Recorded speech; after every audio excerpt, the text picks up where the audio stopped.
The other day, I woke up in the morning and I felt good. I had slept so good that I couldn't remember the last time this happened.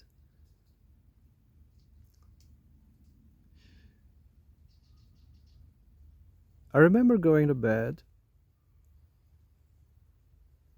I was laying down, my eyes started getting heavy as I was turning the pages.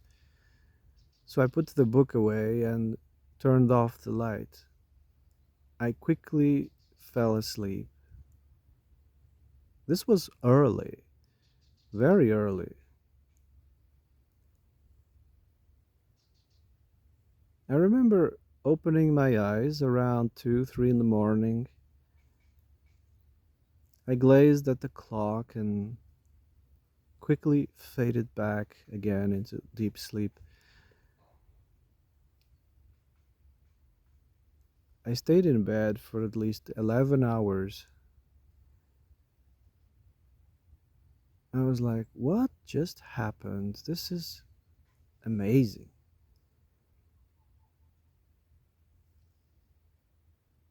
It doesn't happen often. I am very happy when I'm knocking 6 hours straight, sleeping.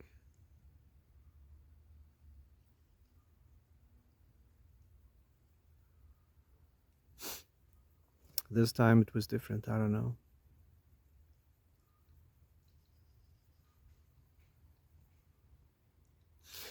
I don't know if it's the same experience with everybody else. People have told me, oh, yes, after a certain age, you're lucky to sleep 4 or 5 hours. I'm like, that's not normal. What are you talking about?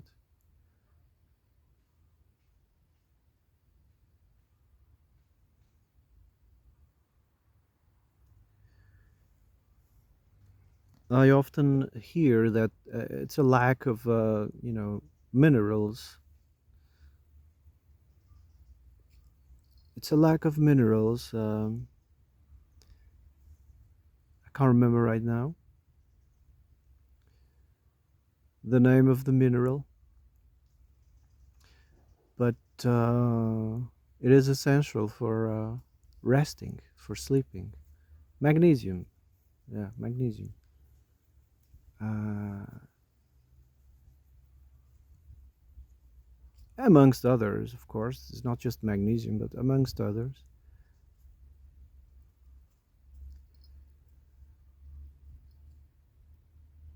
I mean, I can believe that. I mean, look at the state of agriculture. It's pathetic. The soils are being destroyed. Nobody takes care of the soils, and magnesium, amongst others, it just don't get into your system anymore. I wouldn't believe much in supplements because often our body doesn't know what to do with the supplements. They have to be accompanied with other things. So other things have to be present for the supplements to function. You have to take the food whole as it is because that's how it was made. That's how it works. It's a combination of things. If you just extract one element, it's not going to be assimilated by the body because it for this to happen, that other thing has to be present. You know,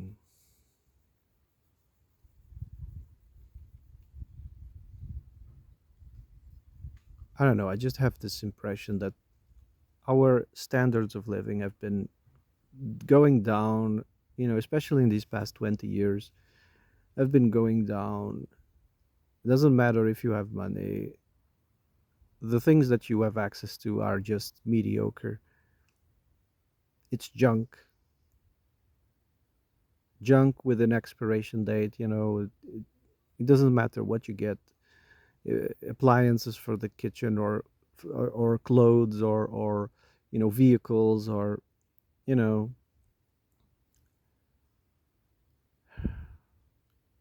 Everything has an expiration date. They want you to, discard it and get something else quick and fast. And food is not nourishing people. It's not helping. It's not, the purpose of food is to nourish. We need to consume in order to function. Everything needs, everything in this world consumes, you know, something to continue. It's this eternal, like the snake eating its own tail. It's this eternal Ouroboros. But don't take the analogy too far. But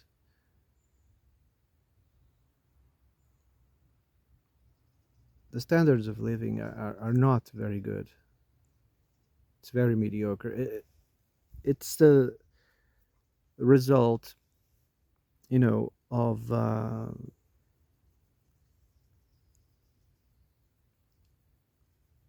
it's the result of the mechanical industrial world. It turns its back on art and everything, that art represents.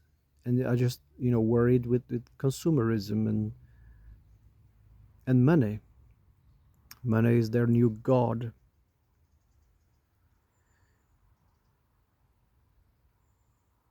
And principles, like honor, dignity, love, and well-being. I mean, these don't don't make it to the equation. And this type of culture is being proposed throughout the whole world. It's like a parasite, that leaches into into things or people, and it will move into another when resources are gone. I was reading in this book this quote, very, very, very interesting. It is only when measured in terms of dignity and not merely in terms of comfort that a standard of living can be properly called high. Dignity. That's what's missing in this modern world. Dignity, honor, respect. People, you know, they don't do things out of love anymore. They are just doing this mechanical repetition, like in an assembly line, just to earn that money. And they don't put, their soul and their love into things. It's almost like cooking.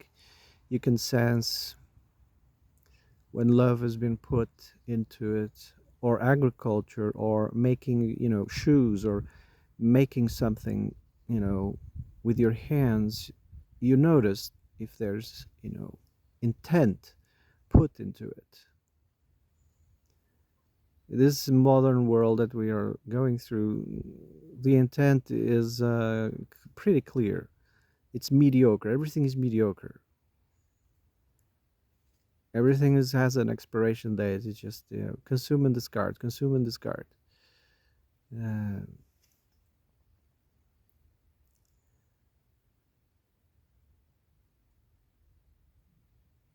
the artisan has been, demonized.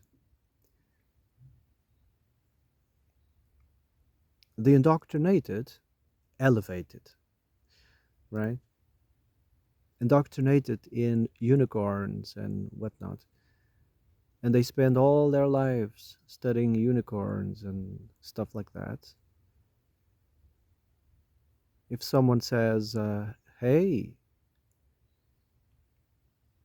you've been studying, imagination that doesn't exist," what, they might get aggressive. They might, get a smear campaign to destroy you because you're messing up with their way of life. they've invested so much in the study of unicorns that if you come and say, "Oh, that's all," La La Land, that's woohoo, that's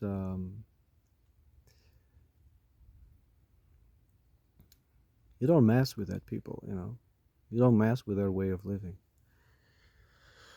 Never try to convince someone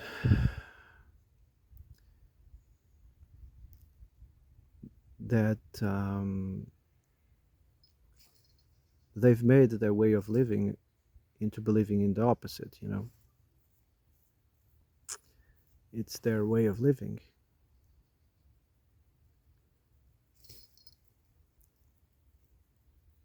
So if you look, for instance, into modern medicine, it's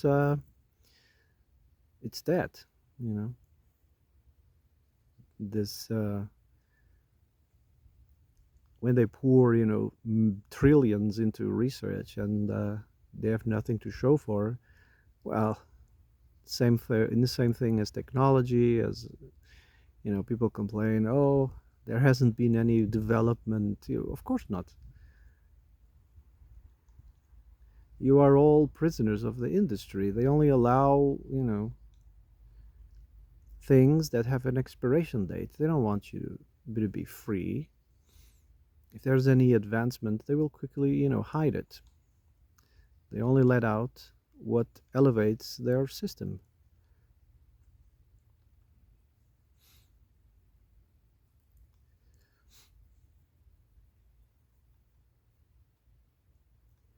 No, no, no. Now, I only see a way out of this, and it's creating parallel, tribes, parallel societies, and stay, secretly and hidden as much as you can. Because the system will see you as a threat and they will take measures into taking you down. The system is rigged, The university system is rigged, it's garbage. The mainstream, everything is garbage. The peer review, everything is garbage. It is long, we need a renaissance. We need people, like Plato, Aristotle, to reemerge. Well, we have people like that, but they are quickly silent, you know. I was listening to this joke, why do we keep having nightmares? It's because when someone comes out with a dream, we unalive them. That's why only nightmares are allowed. When someone comes out and says, I have a dream, and they are quickly, removed from the equation.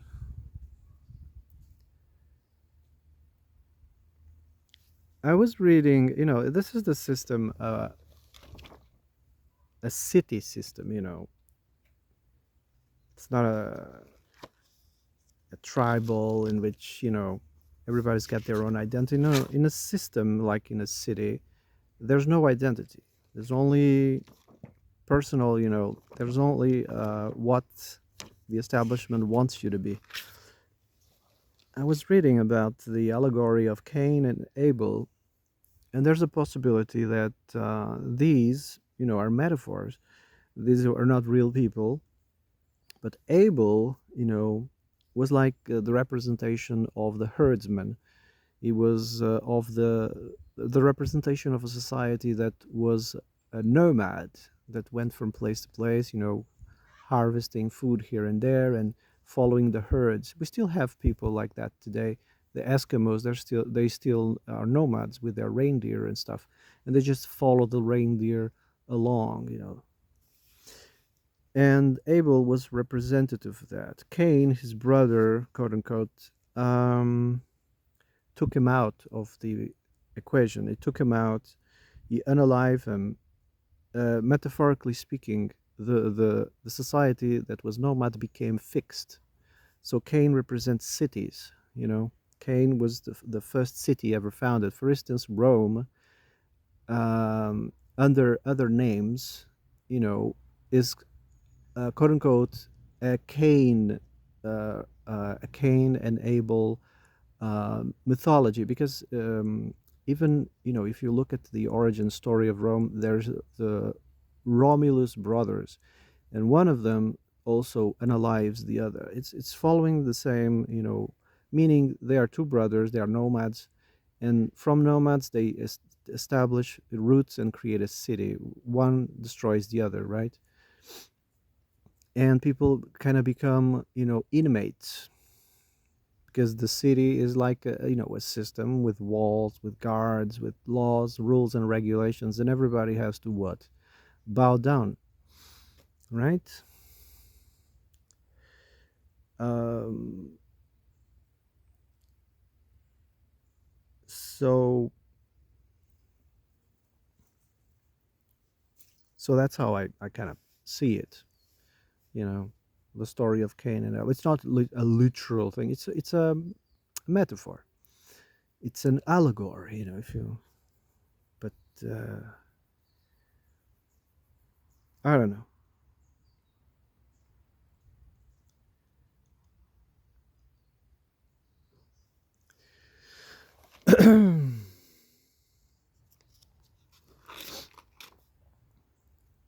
So I think I'm going to shut up now. Have a nice day.